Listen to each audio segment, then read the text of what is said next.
And at First Unitarian Society, that's how we say good morning and welcome to another Sunday here at First Unitarian Society, where independent thinkers gather in a safe, nurturing environment, that would be this environment right here, to explore issues of social, spiritual, and ethical significance as we try to make a difference in this world.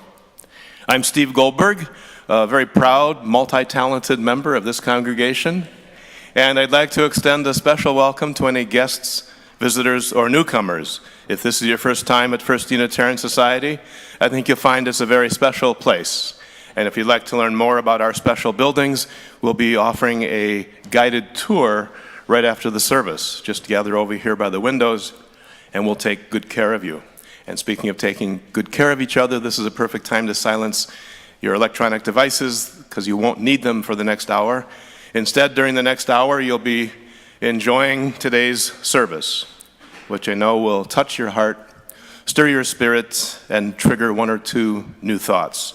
We're glad you're here, and we invite you to sit back and join in a moment of centering silence so we can be fully present with each other this morning.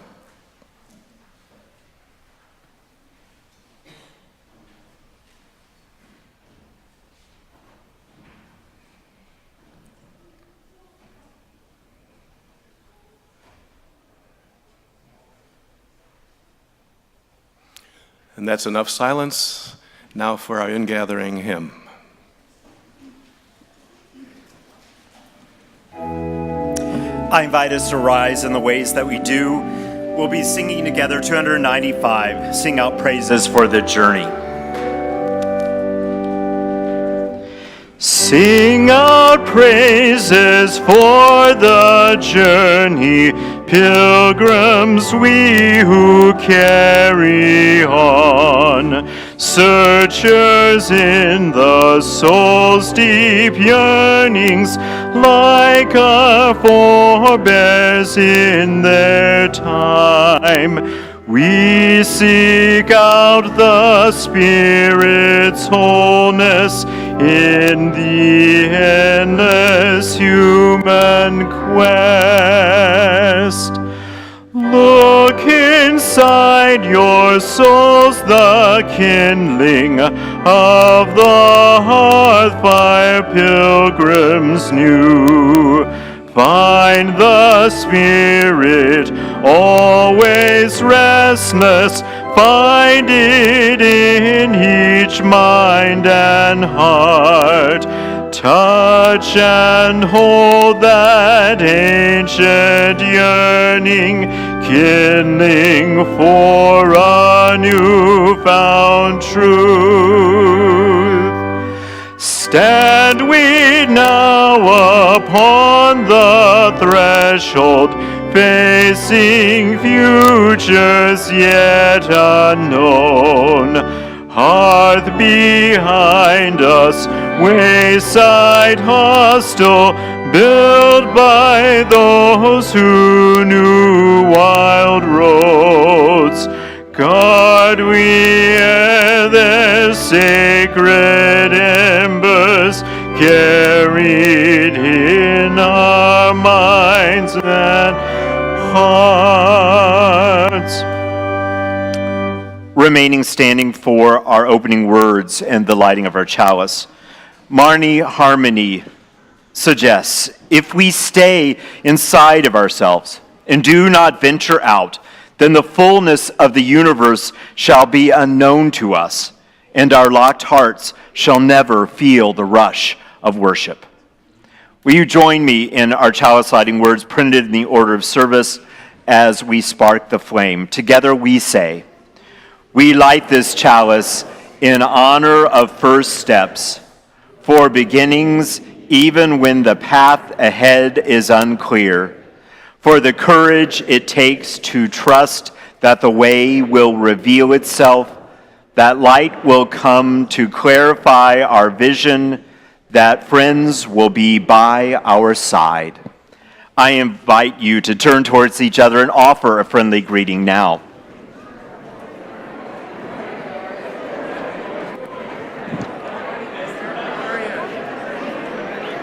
Good morning. Sit in your seat. No, you're fine. You're fine. Good. Glad you're here. Good morning.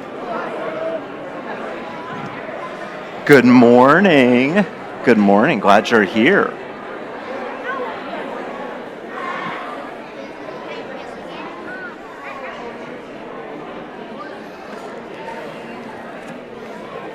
Hello. Oops. Good morning.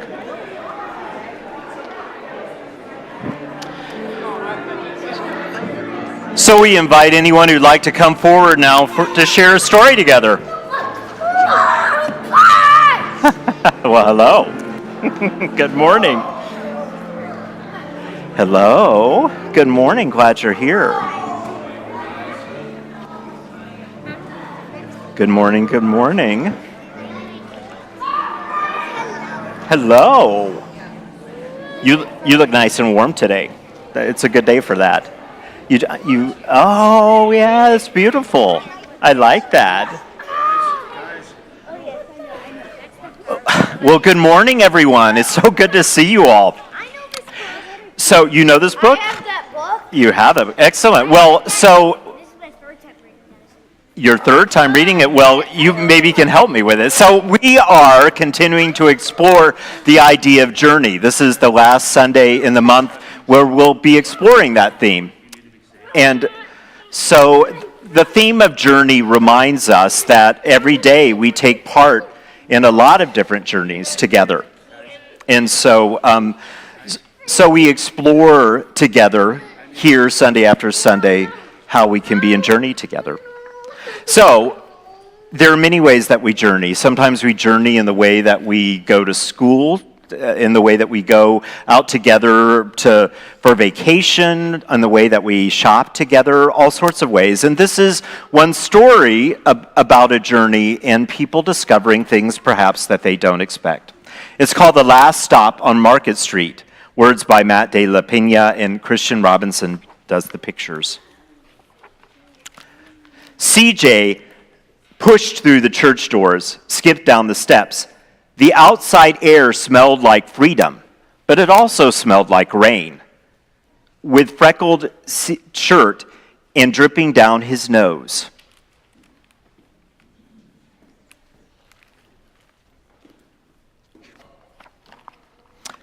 CJ ducked under his Nana's umbrella saying, "How come we gotta wait for the bus in all this wet?" "Trees get thirsty too," his Nana told him. "Don't you see that big one drinking through a straw?" CJ looked a long time, but he never saw a straw. Do you see a straw? I don't see it. You do. Excellent. From the bus stop, he watched water pool on flower petals, watched the rain patter against the windshield of a nearby car. His friend Colby climbed in and gave CJ a wave and drove away. "How come we don't have a car?" CJ asked.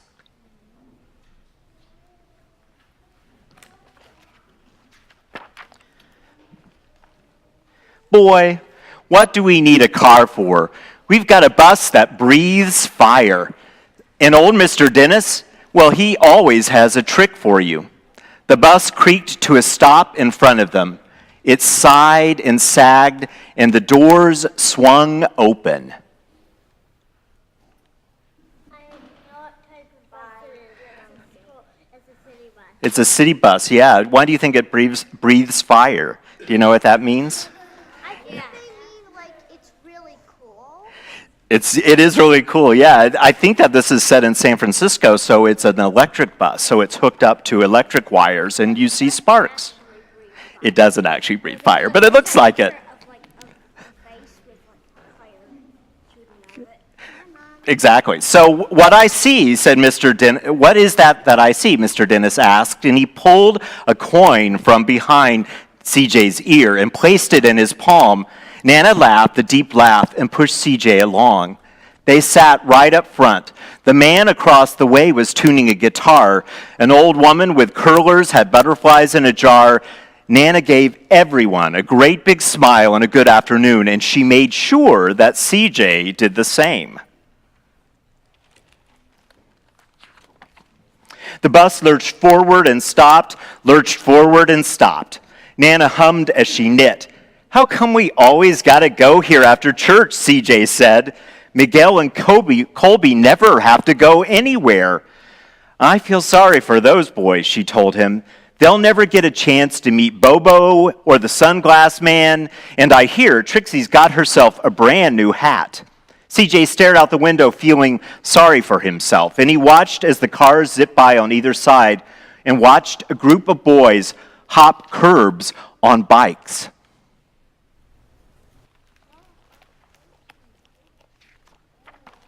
A man climbed aboard with a spotted dog. CJ gave up his seat. How come that man can't see? Boy, what do you know about seeing? Nana asked him. Some people watch the world with their ears. That's a fact. Their noses, too, the man said, sniffing the air. That's a mighty fine perfume you're wearing today, ma'am. Nana squeezed the man's hand and laughed her deep laugh.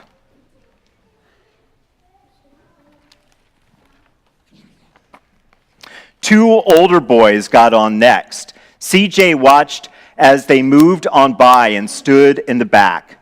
Sure wish I had one of those, he said. They have their headphones in. What for? Nana said, setting down her knitting. You've got the real thing sitting across from you. Why don't you ask that man if he'll play you a song? CJ didn't even have to. The guitar player was already plucking strings and began to sing. To feel the magic of music, the blind man whispered, I'd like to close my eyes. Nana closed her eyes too. So did CJ and the spotted dog.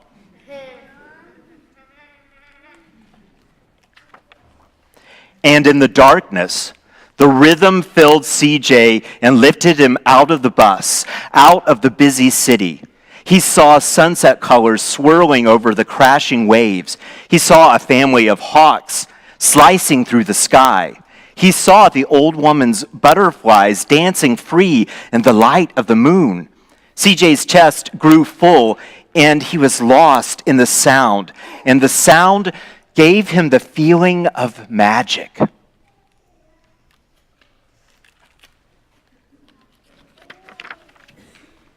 The song ended, and CJ opened his eyes, and everyone on the bus clapped, even the boys in back. Nana glanced at the coins in CJ's palm, and CJ dropped it in the man's hat. Last stop on Market Street, Mr. Dennis called.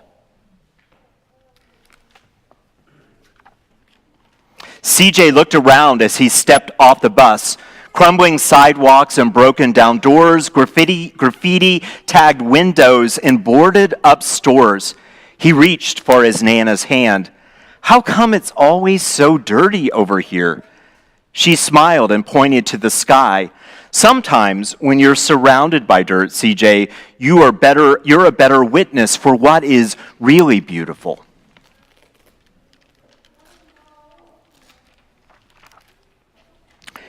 CJ saw the perfect rainbow arching over their soup kitchen. He wondered how his Nana always found beautiful things where he never even thought to look. He looked around them again as the bus rounded the corner out of sight, and the broken street lamp still lit up bright, and the stray cat's shadows moved across the wall.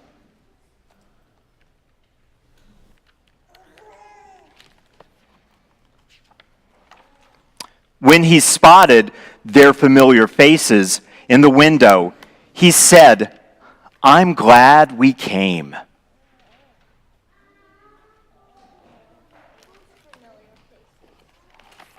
These familiar faces. He thought his Nana might laugh, her deep laugh, but she didn't. She patted him gently on the head and told him, "Me too, CJ. Now, come on." So where do you think their destination was at the end of the bus ride? Where did they go?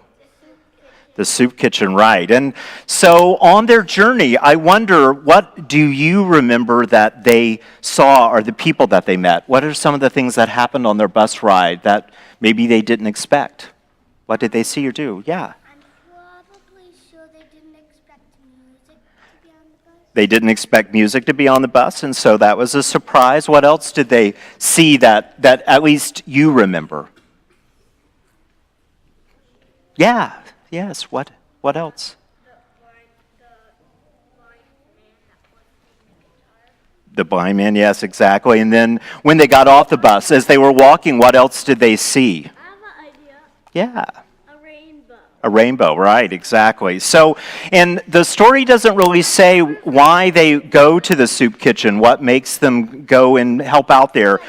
I wonder, why do you think they do that? There's no right or wrong answer, but why do you think they would go help at a soup kitchen? Yeah. What? Because they're what? I'm sorry? Right, they might be hungry themselves, exactly. Why else might they be helping at the soup kitchen?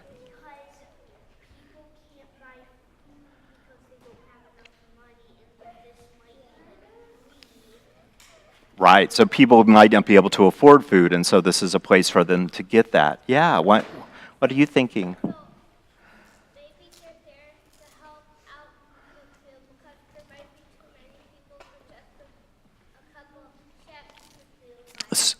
So they need more people to help because so many people need to go to the soup kitchen. Yeah. So a lot of times when we go on journeys, there are all sorts of things that we discover and so many different reasons why we do that. And so when you come here, what we hope is that you think more and more about what's important in your life, and we help each other notice more about what's beautiful and wonderful and things that are worth thinking about and about connecting with each other. So yeah, please.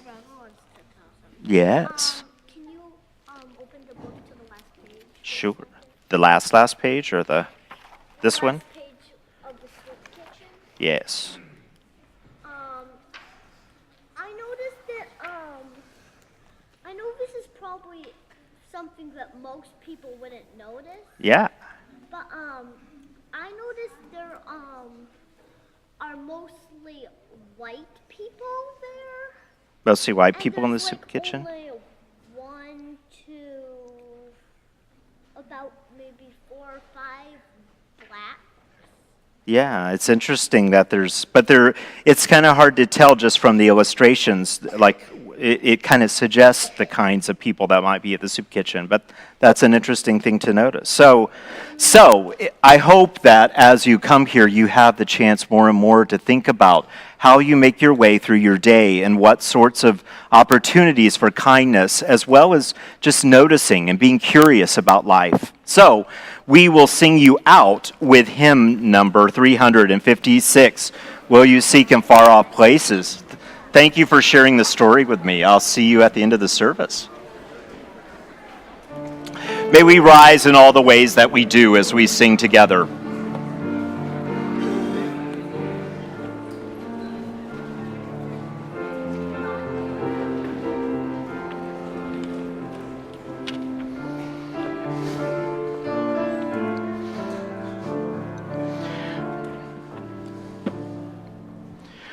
Will you seek in far-off places? Surely you come home at last. In familiar forms and faces, things best known, you find the best. Joy and peace are in this hour, here not in another place. Here in this beloved flower, now in this beloved face.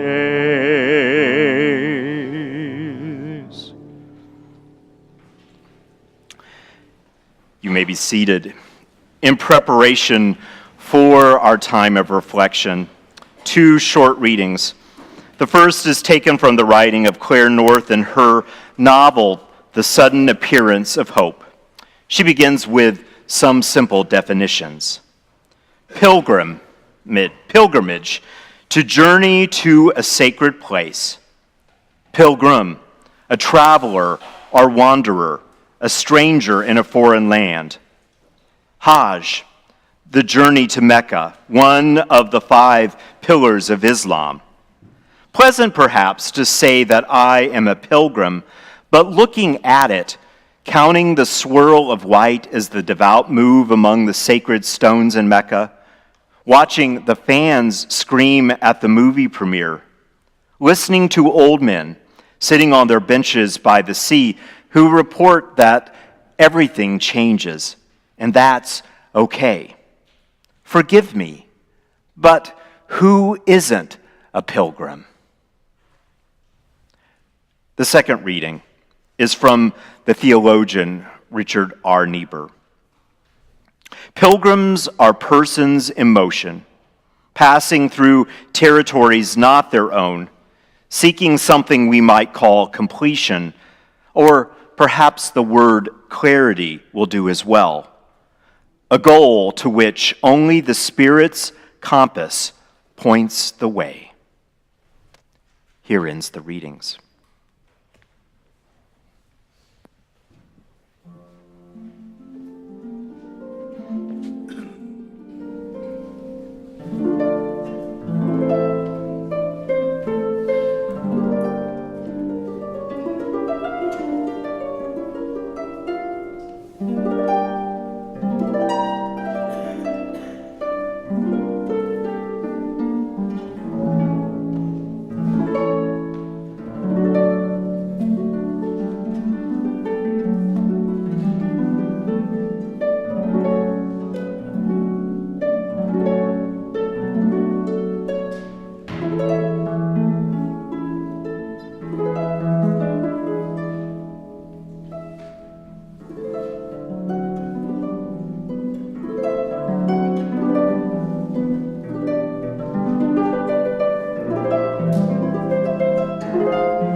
As we move into our time of reflection, it is my great joy that for the next couple of weeks, which is an ongoing tradition here, we will be inviting into worship some of the participants and the Odyssey Project. And we'll say a little more about that project later, but we are deeply honored to have the creative sharing as part of our reflection today. And so we begin our reflection time with a poem by Keena Atkinson. Welcome, Keena. Good morning. Good morning. My poem is titled Journey to the Journey. I am a woman in motion, always on the go, picking up new hats to stack on top of my wild and curly fro. I have lived so many lives in my life, and as I grow, I better my best. Chauffeur to my teenager, snack goddess to my tot, two thumbs that can develop an entire company from just a thought. From journey to journey, start to start, I've walked my path to where I am standing, with a lifetime of experiences carried in my heart. I was a little black girl who sobbed after school every day because my skin wasn't fair enough for my peers to find me to play. I began to hate myself, my hair, my skin. I wished my skin wasn't brown. My little black girl light started to dim. I wished my skin wasn't brown with all my might. I even asked God when I was 9 to just make me white. I begged, I pleaded, I didn't want to exist if being black and a girl meant hurting like this. Even though it was dim, I carried my light. A tiny bit shined on my path, and I walked it despite being physically abused, mentally misused, a teen mother confused, a foster kid refused. Single parent suddenly, I applied to UW Odyssey, reluctantly. Homeless and depressed, my entire life was a mess. Yet still one day, I took that tiny, huge step and applied to the program in 2009. Little did I know my odyssey would feed my brain. When I asked God to make me stronger, I didn't know when I asked God to make me stronger and to take away my pain, I didn't know that I'd have to fight harder or that I'd have so much to gain. I didn't know that I'd have to confront the things that kept me locked in my own cave. I didn't know what I didn't know. I didn't even know me. But slowly, I was budding. I was becoming free. I didn't know how small steps become leaps and how leaps become bounds. I didn't know about art history or word compounds. I didn't know that my Wednesday night odyssey would introduce me to me. I didn't know that 5 years later, I'd have a small business, a new baby, and a bachelor's degree. I didn't know. Thank you. I didn't know that in 10 years I would go from being homeless to providing housing, from carrying a dim little light to shining bright, walking a path, getting lost and even flooded, to creating a path of my own in my city where the prison at the end of the pipe is fully funded. I've found liberation in the power of words and language. How beautiful it is, the way education sets you free. How representation means that you can see you inside of me. How empowering me to empower myself means empowering groups of people to find power in themselves. How having real support and a ton of will can move someone to pursue their dreams instead of a dollar bill. Journeying forward, pressing on, learning to love my beautiful black self, handling business and be a mom, teaching yoga, serving my community, and dancing all day long. I've learned to grow what serves my purpose and let the rest go, because in order for this journey to start, I had to learn a complete sentence, the word no. No, I won't be broken. No, I won't defer my dreams. No, it won't be easy, and I won't let fear drive me. No, I won't wait to start living. No, I won't shrink. No, I won't neglect my own health, and I won't apologize for being me. No, I won't stop putting in the work daily to be a better me. No, I won't stop this journey. This is my odyssey. Thank you.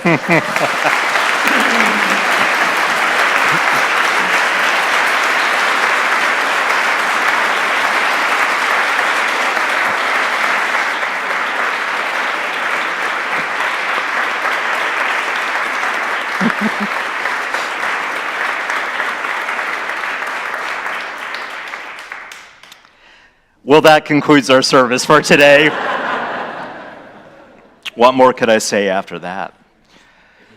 But I'll try. In many ways, what we just experienced together reminds me, whether we call it an odyssey or a soulful journey, or as I want to explore today, the word pilgrimage, why it is so important to us as Unitarian Universalists to explore something that in many ways, in many forms, is a component of almost every major religion. Whether it is the pilgrimage that takes place in Buddhism, that's known as the Bodh Gaya to Bihar, India, or the way of St. James to the Camino de Santiago, which people from all over the world every year participate in Spain. Or people of faith in Islam who are called to the Hajj, one of the 5 essential pillars of their faith. And every Muslim adult is expected to undertake it if they are physically and financially able. These literal kinds of pilgrimages have the common thread of inviting people to journey and to search in places that are spiritual or religious or in some way deeply meaningful. And in those journeys, often still in as simple a form as possible, either on foot or in the very basic kind of wheeled conveyance, still people all over the world again and again find powerful, transformative meaning by undertaking those journeys. And we, Unitarian Universalists, in a very real sense, have our own sort of pilgrimages that we have taken. When we want to know more deeply about who we are as people of faith, we often travel to some of the villages and places in Boston to learn about some of our earliest roots here in the United States.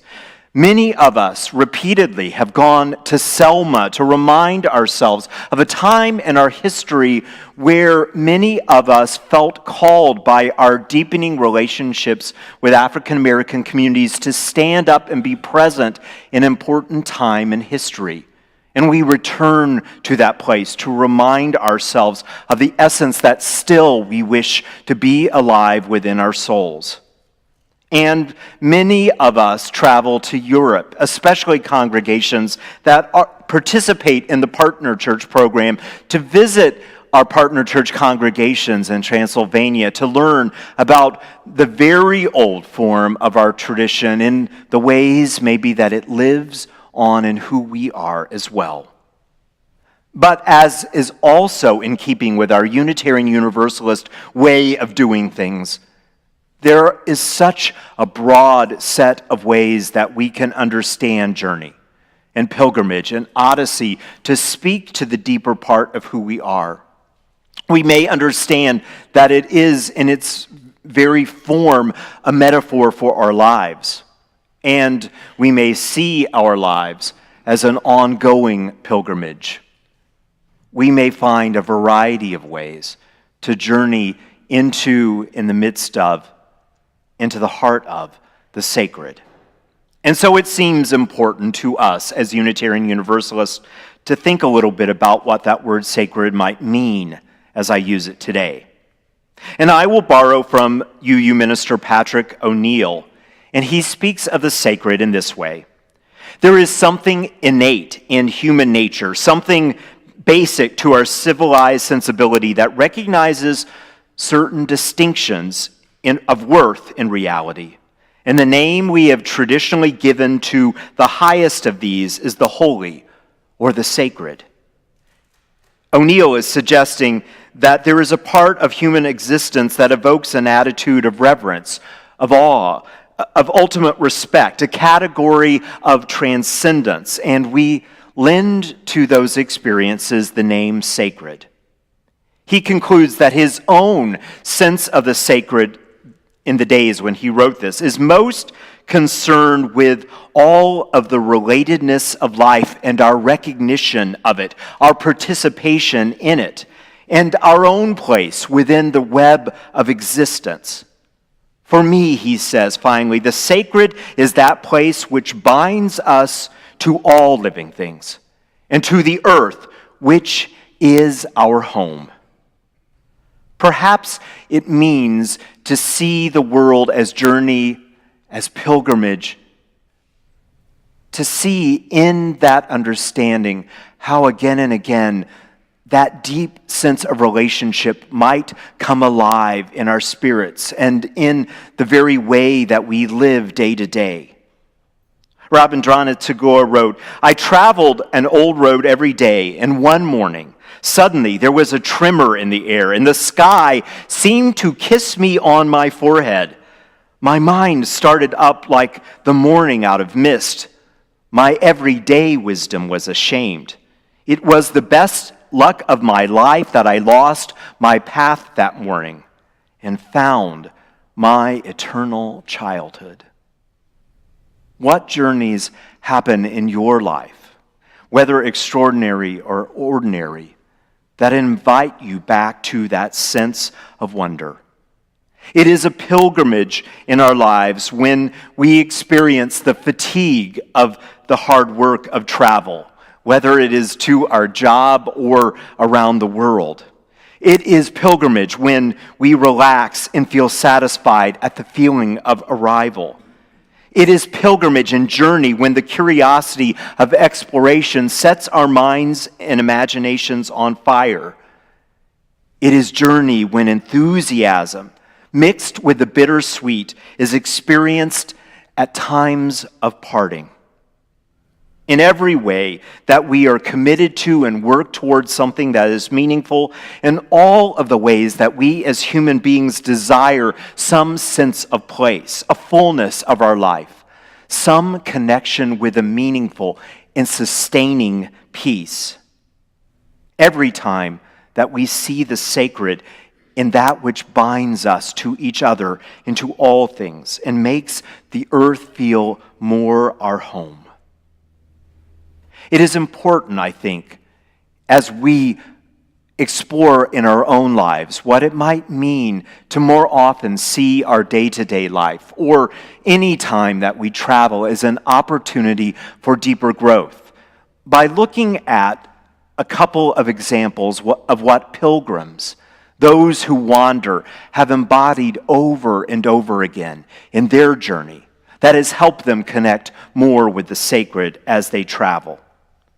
One of the things that is most essential is that they again and again remind themselves that journey always offers us the opportunity to encounter something of deep importance in our life, if we will remain open to it. And in particular, if we are willing to let that journey change us, move us in ways sometimes that we don't expect or pull us out of what is comfortable, that we allow every journey the possibility of being our teacher. Wendell Berry reminds us, the world cannot be discovered by a journey of miles, no matter how long, but only by a spiritual journey, a journey of 1 inch, very arduous and humbling and joyful, by which we arrive at the ground at our own feet and learn to be at home. Whether it is in our intentional journeys to places far or near, in just our most daily journeys, in our largest understanding of our life's journey, it can even be the way that we as community here day into week into year journey together, How? By bringing an intention that our journey has deep importance to us and to all of us. By bringing the intention that we, when we can, open ourselves to being transformed by the truth of that importance. When we practice that alone and together, we do powerful, life-changing work. It reminds us that we need all that is part of that journey. The times of joy and celebration, and we need the times of pain and testing as well. We need the grief and anxiety because all of those things are what really make our life sacred. It is often the case as we journey that we are something like a voyager in a very small boat, and we have floated out into a great lake, and we have gotten just far enough from the shore that we have just left that we can no longer see that shore behind us. But we are not far enough over the lake that we can see where it is that we think we are going next. And when we are in that situation in our journeys, day to day or beyond, any slight rocking of the boat can fill us with incredible anxiety and panic about our lives. We are so unsure in those moments.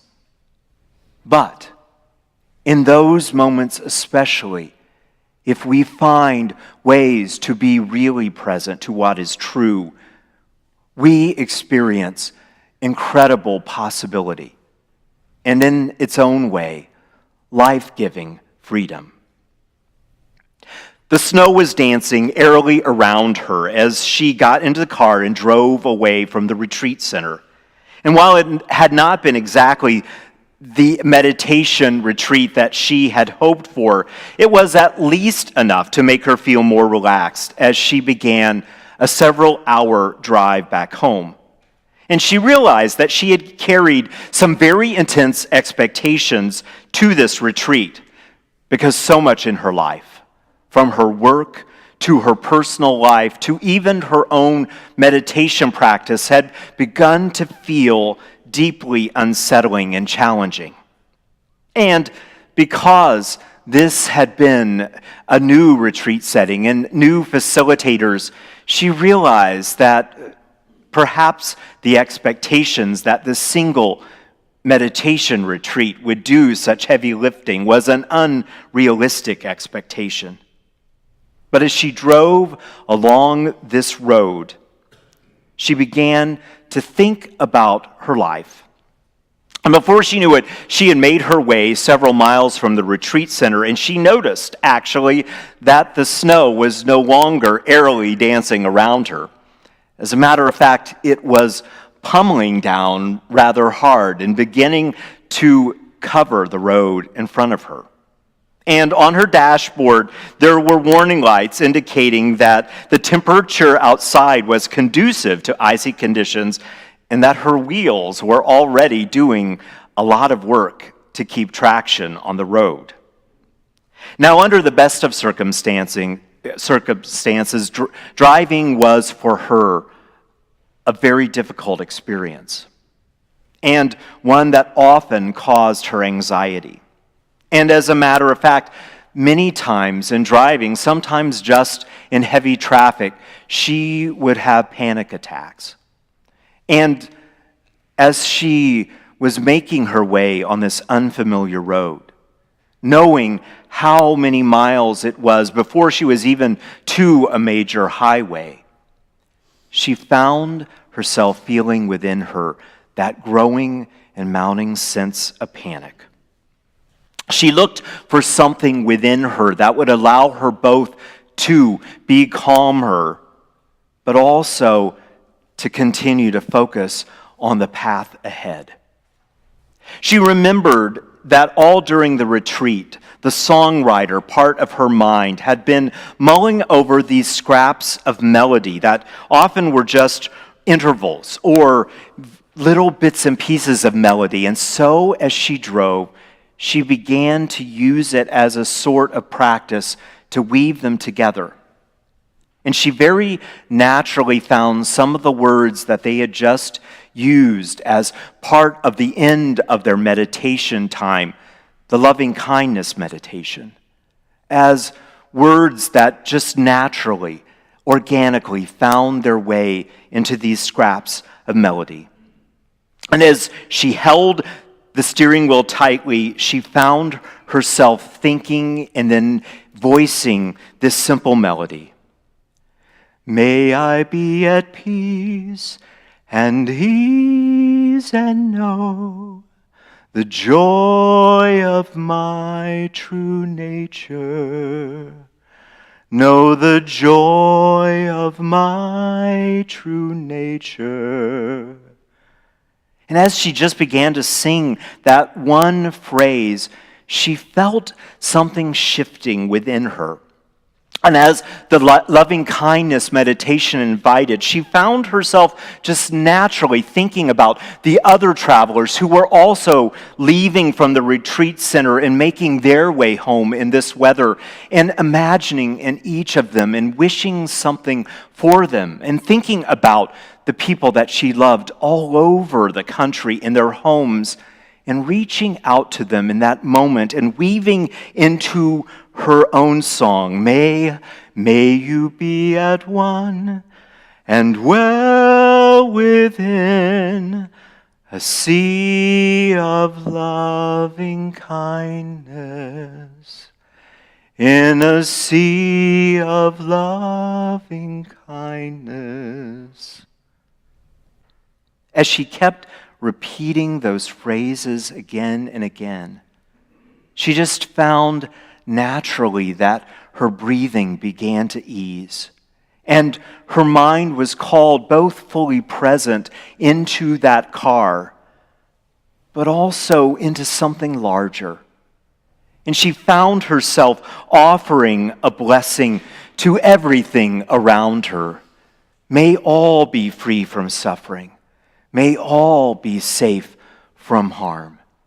May all be sheltered in deep compassion. She blessed the trees around her, the snowy road in front of her, her little car that was still somehow magically on that road. But most of all, she blessed that she had journeyed forth looking for some deeper answers about her life. And now as she was driving home, she felt more powerfully how deeply she over and over again let fear stop her or hold her back from risking the most important things in her life. In that moment, in that car, in that expression of love, she felt something holy and sacred, and it was a blessing. Elizabeth Gilbert wrote this: I have come to believe that there exists in the universe something I call the physics of the quest, a force of nature governed by laws as real as the laws of gravity or momentum, and it goes something like this. If you are brave enough to leave behind everything familiar and comforting, which can be anything from your house to your bitter old resentments, if you can set out on a truth-seeking journey, either externally or internally, and if you are truly willing to regard everything that happens to you on that journey as a clue, and if you accept everyone you meet along the way as a teacher, and if you are prepared, most of all, to face and forgive some difficult realities about yourself, then the truth will not be withheld from you. This I believe. Amen, and blessed be.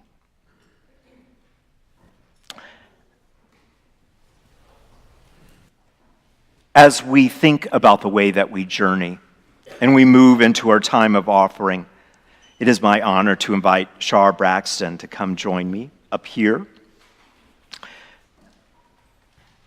As we move into our time of offering in a moment after our reading, we are grateful for the sharing of the Odyssey Project that invites folks that might not otherwise have the experience to encounter the transformation of the humanities and see how it speaks their life into power.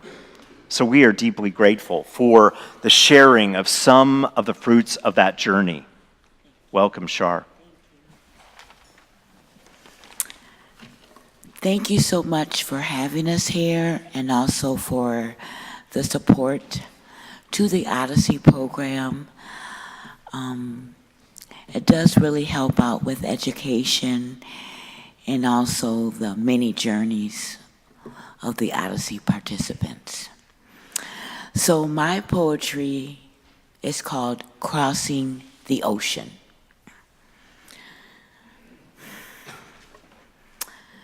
My guidance counselor said, "You are not college material.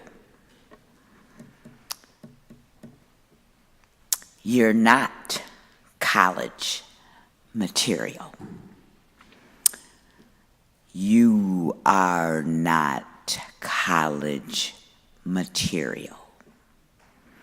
Those words bounced off the walls and ceiling before each word shot straight at my heart and ripped it open.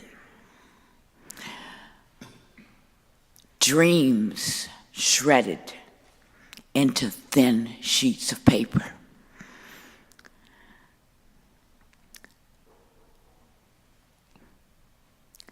The white kids rejoicing, Harvard, Georgetown, UW-Madison. Darkness, non-void, I did not matter. Years of doubt and rock bottom pain. Please, please help me to live again. A colorful arch of enrichment appears. The storm is over and the blue sky is clear. Odyssey created a passion in me. Learn, read, write. Be strong.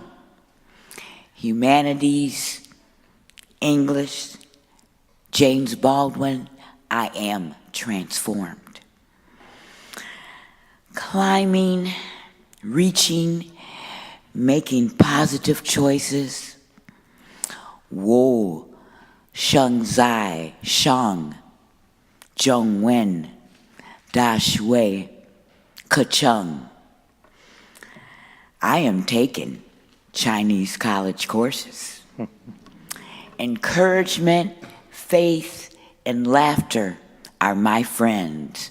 One day, I will travel to China and teach in Beijing. Dear Mr. Guidance Counselor,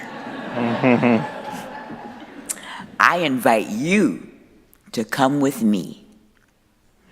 Set sail, release anger. The fortunes of forgiveness, let's journey together. Thank you.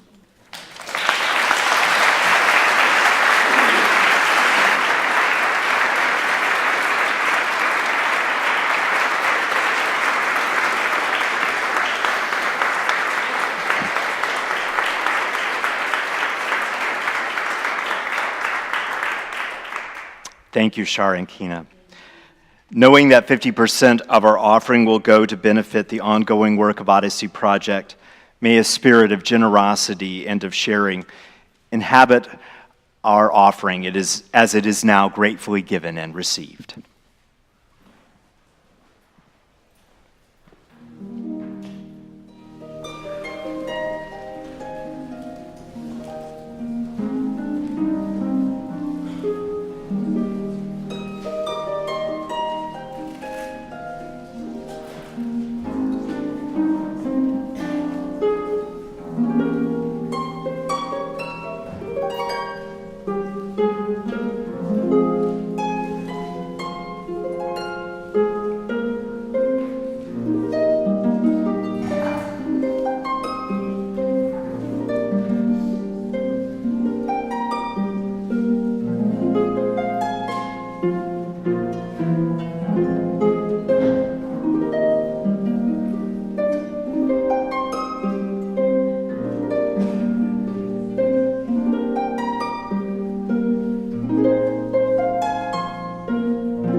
So thank you for your generosity in support of the UW Odyssey project. I know a few things about this project, and I can tell you it makes a huge, huge difference. Something else that makes a difference is the volunteer support that we get every weekend to make sure that these services run smoothly.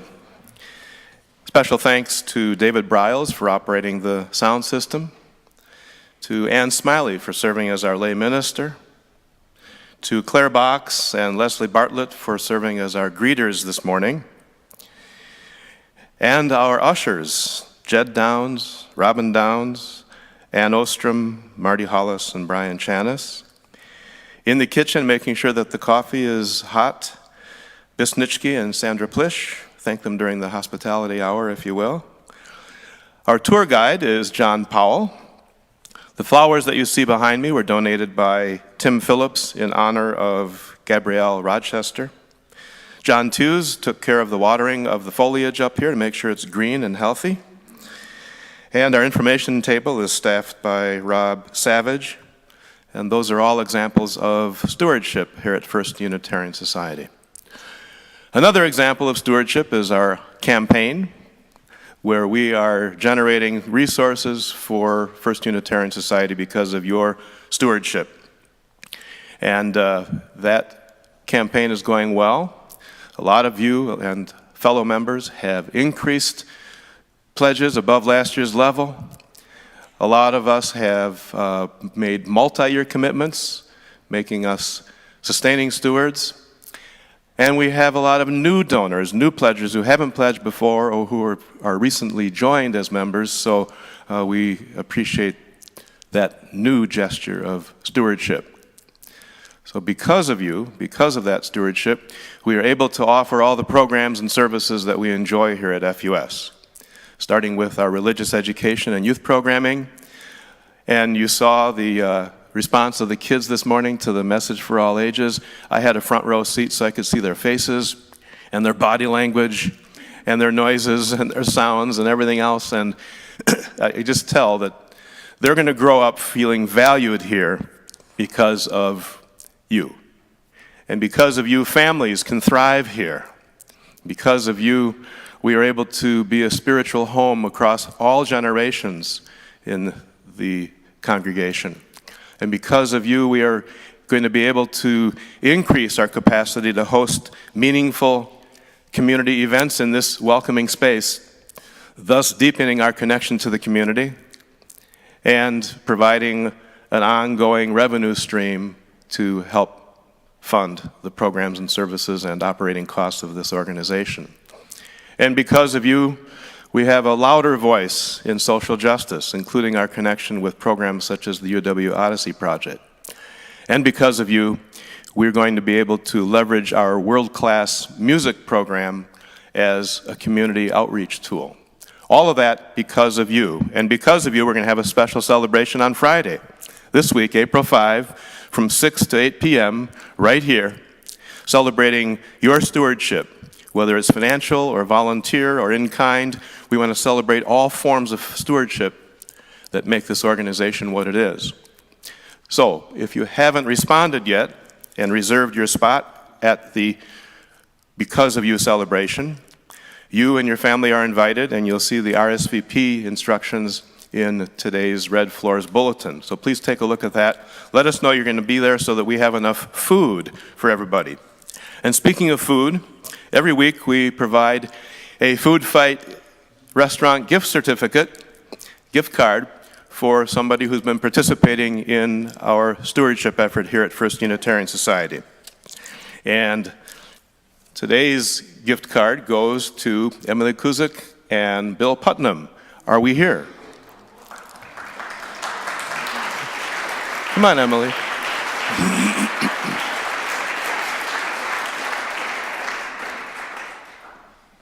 Thank you. Would you tell us, before I give this to you, tell us why you and Bill are participating in our stewardship effort?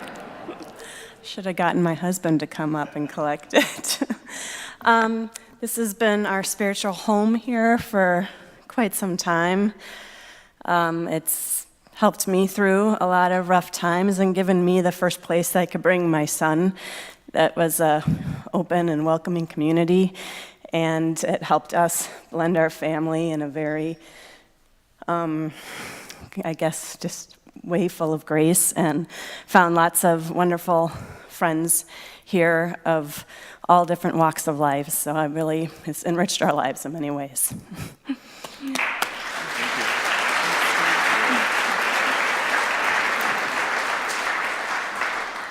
Thank you, Emily, and I'm sure Bill has nothing to add, because I think you said it all. And I know how active you and your family have been in First Unitarian Society. Well, a chance for all of you to continue being active as stewards. Thanks for everything you do. Because of you, this campaign is going really well, and because of you, we're going to celebrate a wonderful bit of stewardship this Friday from 6 to 8 p.m.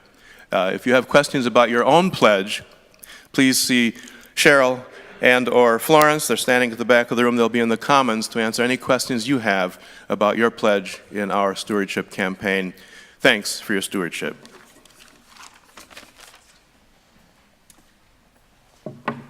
May we know that today, after the service, our pre-K Chalice children will be culminating Teddy Bear Month with a Teddy Bear Parade. You'll get to see it during the fellowship time. They'll entertain us with musical instruments and their loveys, teddy bears or something else adorable, and their glowing faces. So please be sure to give them your appreciation and attention for their efforts. They will come through in a few minutes. And starting this weekend, board members will be available here in the atrium auditorium after this service for about 20 minutes to explore with you any questions or thoughts you have about the interim process and make sure that you stay in the loop about what it's all about. As we move towards our closing hymn, may we use it as an opportunity appropriate for this hymn to think about our connections with each other and remember the ways that we are together in our joys and in our struggles and how powerful that connection is. May we rise in all the ways that we do as we join in number 1064, Blue Boat Home.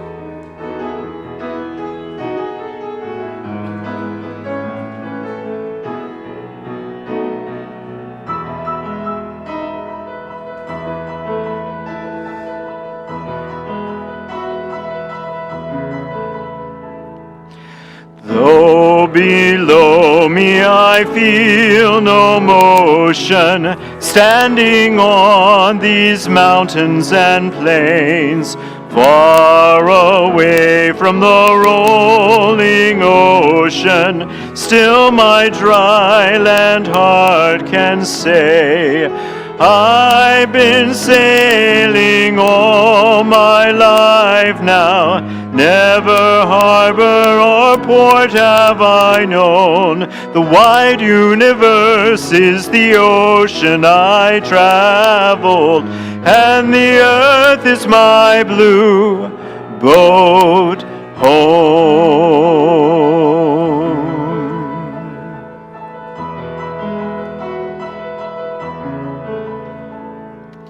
Sun, my sail, and moon, my rudder, as I ply the starry sea, leaning over the edge in wonder, casting questions into the deep, drifting here with my ship's companions, all we kindred pilgrim souls, making our way by the lights of the heavens, and a beautiful blue boat home.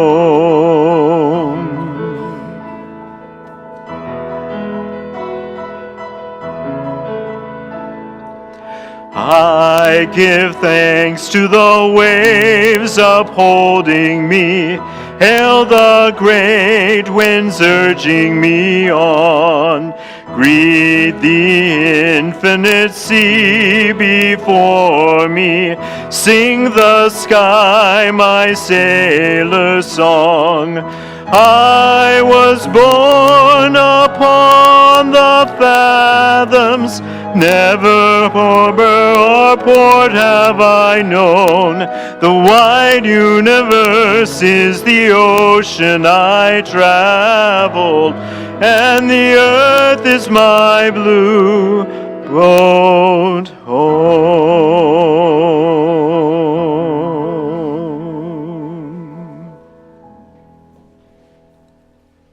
And now, as we prepare to leave this place, in all of our journeys, far and wide, may we practice the pathway of seeing the importance of our lives, recognizing the teachers always around us.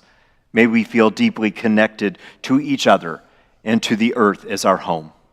We extinguish this chalice, but not the light of wisdom, the warmth of care and community, the fire of our commitment to what matters most in our living. These remain until we gather in this place again. Before we move on into our day, I invite you to take your seat and take in one more gift of music together in worship.